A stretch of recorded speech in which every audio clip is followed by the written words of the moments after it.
Now we turn our attention to the latest on the morning's biggest mover. For that, I want to welcome in Jenny Horne. Sarepta Therapeutics soaring more than 30% this morning. What's the latest here, Jenny?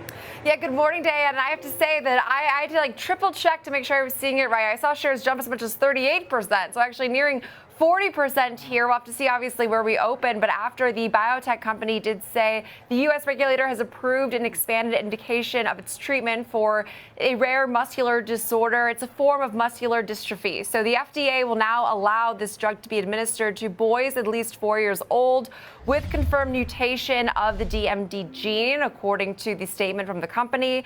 We do know that this is a genetic disease that does primarily affect boys and causes muscular degeneration as well as weakness, and often appears in early childhood. There are about 15,000 cases in the U.S.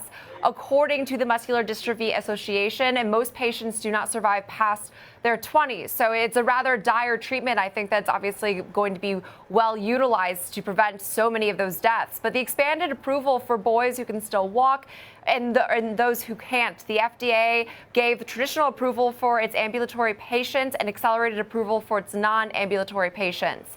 But this last year did receive the accelerated FDA approval for the gene therapy for children ages 4 to 5 with this disorder. The accelerated approval does give patients now earlier access to the promising new treatments, while the company does continue its clinical trials to confirm the drug's continued benefits. They did suffer a setback, though, however, last fall when we saw data of the treatment helped patients' movement and walking ability, but did not actually produce statistically significant improvements versus the placebo in these ambulatory assessments after just 1 year. So it has had its fair share of roadblocks and hurdles, but it does seem like this was met, obviously, with a pretty warm reception this morning, with shares climbing as significantly as they have. And analysts are reacting as such, and I think appropriately so, because, the stock has just gained so much value pretty much overnight. We are seeing so many of these names. Oppenheimer raised its price target to 215 from 180. B of A is another one, 213 from 166.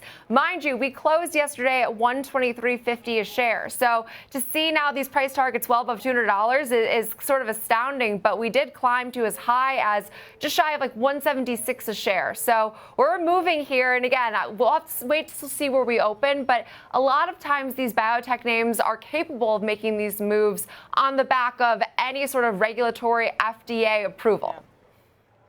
Yeah, we've seen that before with a variety of drugs and therapies when you see that green light from the feds. But what about headwinds? What are the headwinds that, could be facing the company or previously? So what I always tend to think of, with headwinds, when you see a degree of move like we have this morning, is now there's a lot of expectations riding on this treatment. I know we did get this FDA approval and it did receive accelerated approval just last fall, but like I mentioned, there have been some setbacks. There have been times where they've seen not meaningful treatment and that was able to sort of withstand. So I always think that when you're capable of making a 30% move to the upside, any of these massive moves, then anytime there's any sort of snag in the treatment, we could see shares also fall 30, 40%. So I always say mind the volatility of these names. Now there was a market maker move of around $20. So market's expecting $20 jump in either direction. But again, I think that anytime there's this much banking on one specific treatment, you're then at risk to see, some degree of snags in the overall process. As we know, it's not a seamless process to get a lot of these drugs widely approved here in the U.S. So I would say that while it's good news today and we can celebrate today, be mindful that this is still relatively experimental. We're still in the approval process of this treatment and still very limited to certain control groups. No, you make a good point about what happens with approvals, because Pfizer had tried to embark on a therapy within this space as well, and they weren't able to cross that hurdle, and they certainly, shares suffered as a result. So you make a great point about it.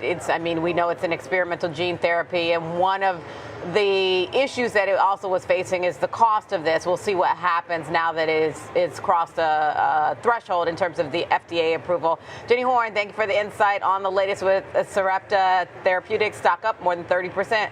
Thank you, Jenny.